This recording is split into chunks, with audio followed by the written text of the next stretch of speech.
За сайн байцгаана уу? Бүгдээрэнд нь энэ өдрийн мэндийг хүргэе. Шинэ бичлэгтээ эргээд тавтай морил. За өнөөдрийн бичлэгээр хэдүүлээ маш чухал болон сонирхолтой сэдвийн талаар яриа өрнүүлэх болно. Тэгээ энэхүү сэдв нь юуны талаар вэ гэхлээр монгол хэлээрээ хэрхэн яаж эмх цэгцтэй зөв боловсон ярьж чаддаг болох вэ гэдэг дээр би та бүхэнд өөрийнхөө зүгээс 5 зөвлөгөө хүргэх гэж байна. За энэхүү сэдвийн талаар тийм яг монгол хэлээрээ яаж эмх цэгцтэй, оновчтой үг ашиглан зөв цэгцтэй ярьж чаддаг болох вэ гэж маш олон хүмүүс надаас зөвлөгөө хүсэж орж ирдэг. Ер нь YouTube сувгаа эхлүүлээд яг одоо жил гарангийн хугацаанд та бүхэндээ бичлэгээрээ ингээд уулздаг байхад маш олон хүмүүс намайг яг ингээд монгол хэлээрээ ярих тал дээр зөвлөгөө өгөөч гэж аяг асуудаг байсан.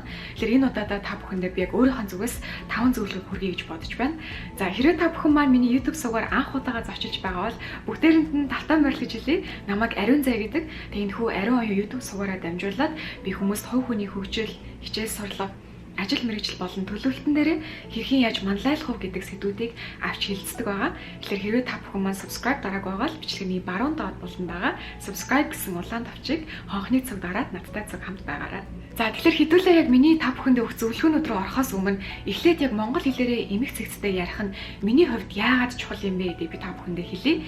Миний хувьд яг монгол хэлээрээ эмх цэгцтэй ярьж зөв боловсон үг ашиглаж, ялангуяа оновчтой үг ашиглаж ярих нь яагаад чухал юм бэ гэхээр нэгт гэвэл би монгол хэлээ дээд зэргээр хүндэлдэг. Би монгол хэлийг үнэхээр агуу гайхамшигтай хэл гэж боддог.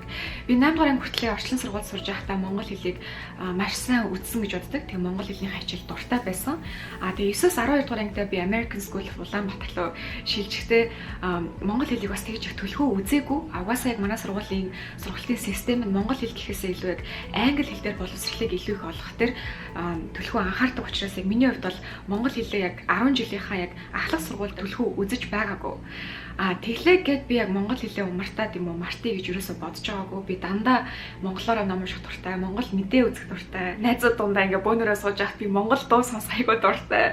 Монгол дуу дундаа яг юм дээр үеийн зохиолын ч юм уу эсвэл зүгээр л гоё тийм 90-ад оны, тийм 80-ад оны дуунууд сонсох айгүй дуртай. Яг чи миний сэтгэлд айгүй ойрхон байдаг. Тийм учраас би яг монгол хэлээрээ зөв зэгцтэй, ялангуяа тийм ээ зөв оновчтой, өөр орны хэллэгтэй аль болох хольж ярихгүй байхыг би дотроо тий өөрийнхөө хувьд аюу том чухалчилж авч үздэг учраас яг өөрийгөө би ингээд яг монгол хэлээр байнга ярьдаг, байнга боловсроогүй ч гэсэн одоо өөрийгөө дотроос нь дүгнэж цэгнэж залж авч явсан болов уу гэж хардаг.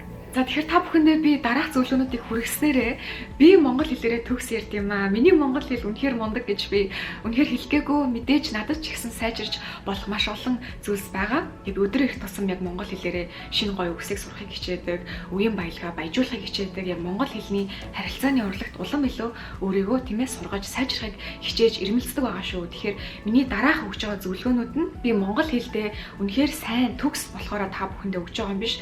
Энэ бол зүгээр л яг миний өөрийнхөө амьдралдаа тийм ээ хэрэгжүүлж өөрийгөө ингэж сайжрахад минь хэрэгэлдэг арга барилууд гэвэл арай илүү дөхөм юм болов уу гэж бодож байна. За тэгэхээр монгол хэлээрээ эмх цэгцтэй ярьж чадахтай туслах миний та бүхэнд хамгийн ихний зөвлөгөө болохоор pause аваад сурал гэж хэлмээр байна. Pause гэдэг нь төр хугацааны зогсолт тийм үү? Ямар нэгэн хүнтэй та харилцаанд ороод ярилцаж байхдаа тухайн хүн танаас ямар нэгэн асуулт асуух ч юм уу, эсвэл тухайн хүн ямар нэгэн зүйлээ яриад дуусахад та заавалчгүй яг тэр дорн шууд хариулах шаардлагатай гэсэн үг ерөөсөө байхгүй. Миний бодлоор маш олон хүмүүс яг ийм түгээмэл өрөөсгөл ойлголттой байдаг юм шиг санагддаг. Хүн ярьж дууслаа гэвэл заавалчгүй давхцаад ярих тийм ээ. Эсвэл хүнийг ярьж дуусаагүй байхад нь дундуур нь таслаж зогсоож ярих. Энэ бүгд таны яг ингээд эмх цэгцтэй тийм ээ бодлоо илэрхийлэхэд нь айгүй сөрөг нөлөө үзүүлдэг юм шиг миний бодлоор санагддаг. Тэгэхээр тухайн хүнийг та ярьж дуустал нь эхлээд хүлээгээд сонсож сураарай. Тэрний дараа та тэр хүн ярьж дуусангууд та ер нь 5-7 секунд пауз авахд тийм буруу зүйл байхгүй. 5-7 секунд пауз авах хугацаанд та юу хийж болох вэ гэхээр та өөртөө ярилцаад яг өөрийнхөө хэлмээр байгаа зүйлийг тийм ээ тунгааж бодоод гоё эмх цэгцэнд оруулаад тийм ээ шууд амаараа ингээд үг гаргаад гэж ярьчихгүй эхлээд яг ингээд тархин дотор тань боловсрч байгаа оюун ухаан тань боловсрч байгаа тухайн бодлуудыг аюу гоё эмх цэгцэнд оруулж боловсруулад тэгээд яг амаараа үйлдэл хөдлөлөөрөө гаргаарай гэж хүсэж байна. Их хүмүүс пауз авахаас айгүй айдаг. Яг гэвэл пауз нь одоо айгүй awkward буюу айгүй эвгүй байдаг тийм үү? Тухайн нөхцөл байдлыг айгүй эвгүй болгочдөг гэж боддог. Тэгтээ яг ингэж бодох юм бол чимээгүй буюу анир чимээгүй ертөнцид хүн байж сурах хэрэгтэй. Тэр ялангуяа бид нар хүнтэй харилцаж байхад тухайн хүнийгээ ярьж дуусангууд нь 7 секунд, 5-7 секунд тийм удаан хугацаа биш байдаг. Яг үнийг хэлэхэд. Хин нэг эвгүй байдалд оруулаад өөрөө ч ичээ тухайн хүнийгаа ч гэсэн эвгүй байдалд оруулахаар тийм удаан хугацаа биш байдаг. Тийм юм мөртлөө таны бодлыг эмх цэгцэнд оруулахад хангалттай удаан хугацаа байдаг гэж хэлмээр байна. Хэрвээ та үнэхээр яг ингээд хүний өдөөс хараад 7 секунд байж чадахгүй гэж айж имэж байгаа бол та зүгээр л ингээд ингээд л 7 секунд өнгөрдөг. За тэгэхээр хамгийн ихний зөвлөгөө бол 5-7 секундын пауз авч сураарай. Тийх хугацаанд та өөрийнхөө бодлыг эмх цэгцэнд оруулах маш гайхалтай боломж олддог юм шүү гэж хэлмээр байна. За миний та бүхэнд өгмөр байгаа хоёр дахь зөвлөгөө нь юу вэ гэхлээр та тухайн хүнтэй тийм ээ ямар нэгэн байдлаар харилцаанд ороод ярилцаж байхдаа заавалчгүй маш чанга юм уу маш хурдтай ярих шаардлагагүй. Энэ бас яг бидний нийгэмд байдаг нэгэн өрөөсгөл ойлголт юм санагддаг. Заавалчгүй чанга ярьж байгаа хүн хамгийн хүчрэг, эсвэл хурдан ярьж байгаа хүн хамгийн мэдлэгтэй гэж хүмүүс боддог. Яг үнэндээ хурдан ярьж байгаа хүмүүс нь яг ам л хурдан хөдлөд байгаа болохоос биш, яг тэр тарих ухаан бодол нь амтай нэгэн зэрэг хурдтай боддггүй байдаг. Нэг бол тархин тийм ээ оюун бодол ухамсар нь илүү хурдтай бодоод ам нь гүйцэхэд байдаг. Эсвэл ам нь хурдан төрүүлж хөдлөөд тарих оюун ухаан бодол ухамсар нь хойно хоцорсон байдаг. Тэгэхээр энэ хоёрыг аль болох яг нэг хэмнэлт тийм ээ нэг баг болж ажилуулаарай гэж хүснээр нь ялангуяа хурдан дээр. Тэхийн тулд та бүхэн маань яаж болох вэ гэхээр аль болохгүй намуухан гэхдээ намуухан юм өртлөө чимээгүй биш тийм ээ. Намуухан гэдэг чинь айгүй гоё англиар бол миний бодлоор бол яг voice stability гэж орж ирдэг. Намуухан тогтвортой тогтуун дуугаар чанга ярьж чаддаг байх хэрэгтэй. Тэгэхээр та бүхэн маань ямар нэгэн тийм ээ танхимд ороод ч юм уу ямар нэгэн хүнтэй өрөөнд юм ярихдаа хөөе найзаа тэгсэн шүү ингэсэн шүү гэд ингээд чанга ярихгүйгээр найз нэрээ тийм зүйл хийгээд ингээд гэд юу ч хэлэхэд нөхлөөр яг гидснээсээ чанга ярьж чаддаг байх хэрэгтэй. Тэгэхгүй хүмүүс яг энэ хоолойныхоо угаас чанга яриад байдаг. Энэ нь та бүхнийг ингээд хоолойч нь айгүй сонин сонсогдуулдаг. Айгүй юм өндөр темптэй мөртлөө тэг өндөр темпэн дээр хурдан ярихаар эргээд та нөгөө нэг яг өөрийнхөө бодлыг зэгцэлж чаддаг байхгүй юу? Та хэрвээ тогтуун дуугаар яг гидснээсээ тогтуун дуугаар чанга ярих юм бол та илүү контролтой байдаг. Контролтой байснараа та өөрийнхөө тийм ээ бодол оюун ухамсар дахиад цаг олгохоос илүү яг тэр уур амьсгалыг нь бүрдүүлж ирдэг. За уур амьсгалыг бүрдүүлснээр эргээд таны ам боёо те яг үйл хөдлөл хийж байгаа таны амны фигурт нь хамгийн сүүлд үйлдэлийг төгс гүйцэтгэхтэй тусалдаг. За тэгэхээр ихэнх хүмүүс бол тийм ээ ярихдаа шууд яг амаараа ярьж эхэлдэг байхгүй юу? Хамгийн ихэнд хөдөлдөг зүйл нь ам нь. Тэгэхгүй миний хувьд болохоор би ямар нэгэн хүнтэй харилцаанд ороход миний хувьд хамгийн эхлээд яг гидснээсээ хүчээ авч эхэлнэ тийм ээ яг ингээд гидснээсээ хүчээ авч эхлээд дандаа гидснээсээ ярихгүй эсвэл дандаа яг энэ цээжнээсээ ярихгүй дандаа хоолойноосоо ярихгүй мэдээж яг энэ гурыг ээлжлэн тухайн яг нөхцөл байдлаас шалтгаалаад гэхдээ хамгийн эхлээд яг биеийнхэн хаанаас нь ярьж эхлэхээ шийдээд хүчээ аваад тэр дундаа яг оюун бодол ухамсараа цэгцэлж авч агаад хамгийн сүүлд нь яг миний амны фигур ярьж эхэлдэг гэсэн үг. Тэгэхээр та бүхэн маань ч гэсэн яг энийг ингээд эсрэгээр нь хийхгүйгээр яг энэ зөв тест дараалал хэмнэлт нь оруулж чадах юм бол бас яг эмх цэгцтэй ярихтай тусалдаг юм аа. Хүмүүс бас нөгөө эмх цэгцтэй ярина гэхлээр заавалчгүй айгүй олон гоё үг мэддэг байх шаардлагатай, үгийн баялагтай байх шаардлагатай, тухайн хэлээрээ төгс мэрэгчсэн байх хэрэгтэй гэж бодоод байдаг. Миний бодлоор бол яг олон гоё үг мэддэг байхаасаа илүү хүн тэдгээр үгнүүдийг яаж ашиглаж чаддаг байх вэ? Хизээ ашигладаг байх вэ? Ямар темптэй ашигладаг байх вэ? Ямар зорилгоор яаж ашигладаг байх вэ? Тэрийг мэддэг байх нь эмх цэгцтэй ярихыг одоо илүү зөв байдлаар ашиглаж ийн гэж би бол харна. Илүү утга учиртай. Яагаад гэвэл эмх цэгцтэй ярина гэдэг нь гоё зөв боловсон үг ашиглаж тийм ээ ингээ fluff up гэдэг чинь англиар. Энэ юу гэсэн үг гэхээр зүгээр л ингээд гоё юм сенсацлаад өгнө гэсэн үг. Гоё үг ашиглаж зүгээр л яриагаа сенсацлахаас илүү тухайн гоё үгнүүдийг утга учиртайгаар ашиглаж чаддаг байх хэрэгтэй. Тэгэхээр утга учиртайгаар ашиглаж чадахын тулд та өөрөө тэр тухайн үгнүүдийн аюул зоригтой ашиглаж чаддаг байх хэрэгтэй. Тэгэхээр энэ бүгдэнд эргээд л яг тийм оюун ухамсартай нь маш гоё тайван тогтун байж ич та эмх цэгцтэй ярьж чадна. За монгол хэлээрээ эмх цэгцтэй ярихад тань туслах миний зүгээс өгөх 3 дахь зөвлөгөө юу вэ гэхлээр заримдаа зүгээр анир чимээгүй байхад зүгээр it's okay. Silence is okay гэж би хэлмээр байна. Энэ юу гэсэн үг вэ гэхээр анир чимээгүй байдлыг та бүхэн маань хэвийн үзэгдэл мэд хүлээж авдаг байгаарай. Хүмүүс заавалчгүй ярих хэрэгтэй гэж бодоод байдаг. Заавалчгүй хин нэг нь ярьж авах хэрэгтэй, хин нэгнийх нь аманд хөдөлж авах хэрэгтэй, хин нэг нь л харилцан яриа өрнүүлж авах хэрэгтэй гэж боддог. Миний бодлоор бол эсрэгээр би чимээгүй байх дуртай. Би хэтэрхий их ярьдаг хүмүүс дургу. Миний бодлоор бол хүн амаа хөдөлгөөд ямар нэгэн зүйл ярьж байгаа бол тухайн орчинд, тухайн харилцаанд Үнц нь оруулахаар зүйл ярих нь би илүү утга учиртай гэж боддог л доо. Утга учиртай зүйлийг хөндөж үнцэнтэй яриа өрнүүлнэ гэдэг нь та өөрийгөө хөндлөж гин бусад хүмүүсийн цаг хугацаа, эрч хүч, энергийг хөндлөж байгаагийн маш чухал дээд зэргийн хэлбэр гэж би хэлмээр байна. Тэгэхээр та амаа хөдөлгөөд ярьж л байгаа бол аль болох үнцэнтэй зүйлийг ярих хичээ. Үгүй бол чимээгүй байж болно. Silence is okay. Яагаад би энийг хэлж байна гэхээр хүмүүс нөгөө нэг заавалчгүй ярьж явах хэрэгтэй гэж бодоод байдаг. Чимээгүй байхыг айгүй буруу, чимээгүй байхыг айгүй эвгүй, чимээгүй байхыг ерөөсөө л ингэж авч хэлцдэг, чимээгүй байхыг хүлээн зөвшөөрдөг. Энэ нь яагаад сөрөг нөлөөтэй вэ гэхээр ярих тусам та илүү ингэж хэрэгтэй хэрэггүй юм авч ярих гэдэг. Нэг гэсэндээ тэр хоосон орон зайгаа та үнцийн утга учраар дүүрэхгүй, та тэр хоосон орон зайг зүгээр л ингэж дүүргэх ямар ч хамаагүй юм авч яриад эхэлдэг. Эцсийн ингэж юу ярьч вэ? Яг энийг ярих шаардлагатай байсан юм уу?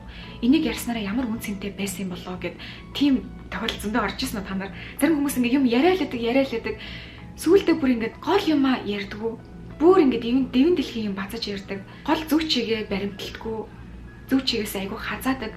Тэр хүмүүс яагаад гэж юм бэ гэхээр заавалч өөрийгөө ярих хэрэгтэй гэд бодсон. Тэгээд контролоо алдаад юу ч хамаагүй яриад зөв чигээ алдчихдаг. Тэгэхээр тийм бити байгаарай. Зөв чигээ алдах гээд байгаа бол тийм ээ зүгээр л чимээгүй болчих. Яриад дууссан та өөрийнхөө бодлыг илэрхийлсэн, санаагаа илэрхийлчихсэн бол зүгээр л чимээгүй болчих. Зүгээр л зогс.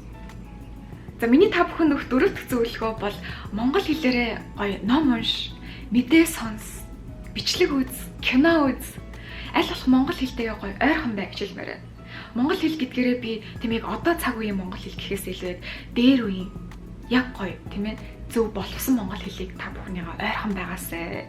Тэр гоё хэл соёлтой ойрхон байж алхам тутамдаа өөрийгөө аль болох гоё боловсруулахыг хичээгээрэй гэж хэлмээр байна. Миний хувьд бол би та бүхэндээ хэлсэн 8 дугаар анги хүртэл яг монгол боловсролын системд орчлон сургууль сурж агаад ахлах сургуулаа би Америк боловсролын системтэй ахлах сургууль сурсан болохоор монгол хэлээсээ тодорхой хэмжээнд би хүндэрсэн. Тэглээ гэд би монгол хэлээ өөрт орхичаагүй, умартчаагүй, үргэлж гоё мэдээ сонсох дуртай. Боосон дахтаа би монголоор мэдээ үздэг байсан. Монгол мэдээ үзэх айгүй гоё байдаг. Яагаад ч монголтойгоо ойрхон байгаа юм шиг санаа надад айгүй төрүүлдэг байсан. Түүнээс гадна би өвөл болон 102 удаа Монгол улс руугаа буцдаг байсан л да амралтаараа. Тэгээ буцахтаа эргээд ирэхдээ би дандаа ихтлгүүрийн хамгийн дээд давхар руу гараад гоё монгол хэлээр бичигдсэн номнуудыгаа аваад буцдаг байсан. Тэгээ ер нь би яг гадаад сурдаг ч гэсэн би монгол ном аягүй уншдаг байсан байхгүй юу. Тэгээ би монгол ном уншдаг болохоор монгол хэлээрээ тийм ээ үгийн баялгаа тодорхой хэмжээнд бас гоё заатгаж чадсан гэж боддог, баяжуулж чадсан гэж боддог. Тэгээд монгол хэлнийхээ үгийн одоо философитой, утга санааны философитой гаргалгаатай би илүү ойрхон байсан. Яагаад гэвэл би монгол хэлээрээ ном уншиж, мэдээ сонсож, дуу сонсож одоо тэр хэл соёлтой би илүү ойрхон байхад миний зүгээс хичээл зүтгэл хүчин чармайл гарсан юм аа. Тэгэхээр та бүхэн маань тийм ээ гадаадд байгаа бол яг эдгээр аргуудыг хэрэгжиж болно. Монголдо байгаа бол бүр илүү гоё давуу талтай. Монгол хэлээрээ эм хэцэгцтэй ярихын тулд хэрвээ та хүсчил байгаа бол монгол хэлээ эхлээд хайрлаж хүндлэх хэрэгтэй. Хайрлаж хүндлэхийн нэгэн хэлбэр нь монгол гоё номоо унш, роман уншдаг бай, түүх судалдаг бай, тийм ээ. За тэгээ тухайн зүйлийг уншиж байхдаа та бүхэн маань заавалчгүй яг концепт маягаар нь уншаал ядаа нөгөө нэг айгүй тийм хөнгөн уншина гэж ярьдэн шүү дээ. Хөнгөн уншаал ингээл эргүүлээ дуусгачих биш. Бүр гоё амталж яг гүн рүү н орж хөөх энэ үгийг ингэж ашиглаж болдог байсан юм уу? Энэ үгийг өөр ямар байдлаар ашиглаж болдсон болоо? Тухайн гоё үг сурсан бол тэр үгийг ээж автайгаа ярилц, эмээ өвгөөтэйгээ ярилц. Та энэ үгийг мэдхүү, та энэ үгийг яаж ашигладаг байсан бэ? Тийм ээ. Та нарын үед энэ үгийг яаж ашигладаг байсан ч юм уу? Яг ингэж хэл соёлоо айгүй гоё өөр өөрсдийнхөө ертөнцид гоё түгээгээд улам илүү гоё баяжуулаад тэр ертөнцийг гоё амьдруул гэж би хэлмээр байна. За ингээд миний та бүхэнд хамгийн сүүлчийн буюу 5 дахь зөвлөгөө нь юу вэ гэхлээр бичиж сураа гэж хэлмээр байна. Хэрвээ та бичиж сурсан бол яг бичгийн чадвараа улам илүү сайжруулаарай гэж хүсэж байна. За би яагаад бичгийн чадварыг зүгээр эмх зэгцтэй холбож ярьж байгаа юм бэ гэхлээр би өөрөө яг их сургууль дахтаа маш их эссе бичдэг байсан. Монгол хэлээр биш, англи хэл дээр яг их сургуулийн бие даалт маягаар тийм ээ гэрийн даалгавартаа зориулж би 20-30 эссе заавалчгүй бичдэг байсан л та. Тэгээ миний өсвөлдөө бүр ингээд 20-30 унц эссе бичих зүгээр л хэвийн энгийн үзэгдэл болсон байсан. Багш ингээд те. За энд ингээд 30 унц бие даалт ингээд 2 сарын дараа өгнө гэхэд ингээд окей. Хэвийн үзэгдэл хүлээгээд авчихсан байсан. За тэгээ олон эссе яг их сургуулийнхаа тийм ээ ингээд он жилүүдэд бичсээр хагаад миний хувьд бол яг миний бичгийн ур чадвар илүү сайжирсан. Англи хэл дээр бол тийм ээ яг ярианы чадвар, унших чадвар, бичих чадвар гэж байдаг шүү дээ. Миний хамгийн сайн нь бол би бичих чадвар гэж би өөрөө үнэлдэг. Би өөрийнхөө бичгийн чадварыг айгүй өндөр зэрэгээр үнэлдэг. Яагаад гэвэл би би бичиж байхдаа өөртөө цагаа зарцуулаад ямар нэгэн тийм зүйлийг айгүй сайн тийм ээ бодлоо ингэ бичгээр би айгүй мундаг илэрхийлдэг гэж боддог. Тэгээд би бас яг их сургуультай эсэнүүдээр айгүй сайн дуу авчихсан. Тэгээд тэрэндээ бас айгүй баяртай байдаг. Ер нь би бичих айгүй дуртай. Тэгэхээр яг миний хувьд болохоор би ингэ бичгийн чадвараа сайжруулснараа миний ярих чадварт эргээр нөлөө үзүүлсэн болов. Бичих ярих чадвар нь хоорондоо айгүй холбоотой юм болоо да гэж би ойлгосон. Яагаад гэвэл тэр эсэнүүдээ сайн бичих тоолно. Би яг тэг бодол санааг яаж ингэж эмх цэгцтэй илэрхийлдэг юм бэ? Ямар нэгэн загварчлалаар тийм ээ framework гэж англиар хэлдэг. Ийм загварчилсан байдлаар яаж ингэж зөв боловсон ярьж тэр одоо өөрийнхөө санаа бодлыг илэрхийлдэг юм бэ гэдгийг би бичих ур чадвараараа сурсан. Тэгээд би өөрийнхөө амьдралыг айгүй эмх цэгцтэй гэж тогтуун тэмэсгэл санаагаа гой тайван байлгаж сурснараа яг өөрийнхөө бас ярих чадварыг контролдод эмх цэгцтэй болгоход минь нөлөө үзүүлсэн юм болов уу гэж боддог. Хэрвээ та ямар нэгэн үе шатанд боловсрч явж байгаа оюутан байгаа бол бичих гэрийн даалгавар тийм ээ бичих бие даалт ямар нэгэн тийм бичвэр шаардсан гэрийн даалгавар авч байгаа бол тэрийг зүгээр нэг эсэ бичээд ингээд өгнө гэд бодхоос илүү тэрийг та өөрөө чи ярианы чадрыг хүртэл сайжруулахад нь туслах нэгэн хэрэгсэл юм шүү. Маш чухал хэрэгсэл гэж хүлээж авдаг байгаарэ гэж хэлмээр байна. За тэгээ миний та бүхэнд монгол хэлээрээ эмх цэгцтэй зөв боловсон ярьж чадхад 5 зөвлөгөө таалагдсан байх гэж найдаж байна. Тэгээ энэ 5 зөвлөгөөг эргүүлээд яг хамгийн чухал оновчтой санааг нь та бүхэнд илэрхийлэхэд би монгол хэлээрээ төгс ярьдаг ч юм уу, монгол хэлээрээ бүр ингээд үнэхээр төгс боловсрсан тийм ээ. Эсвэл жил болгон бүр ингээд тусгай багштай ажилладаг байсан ч юм уу. Их ном уншдагтай биш юм аа. Энэ бол миний зүгээс маш их хичээл хөдөлмөр гаргаад тийм ээ яг монгол хэлээ монголынхоо өв түүх соёлыг ялангуяа хэл соёлыг би айгүй өөрийнхөө өнцгөөс үнэхээр хүндэлж дээдэлдэг учраас би яг эмх цэгцтэй ярьж сурахыг би бүр үнэхээр хүсэмжилдэг байсан. Тэгээ хүсэмжилсэн учраас би хичээл зүтгэл гаргаж чадсан. Тэгээ хичээл зүтгэл маань ийм байдлаар миний хувьд орсон юм аа. Тэгэхээр та бүхний хувьд арай өөр байдлаар орших боломжтой. Гэхдээ та бүхэн маань миний аргуудаас урам зориг аваад дор бүрнээ хичээж үзээрэй гэж хүсмээр байна. Тэгээ бүгдээрэнд нь амжилт хүсье. Дараач хамшираа уулзлаа. Түр баярлалаа.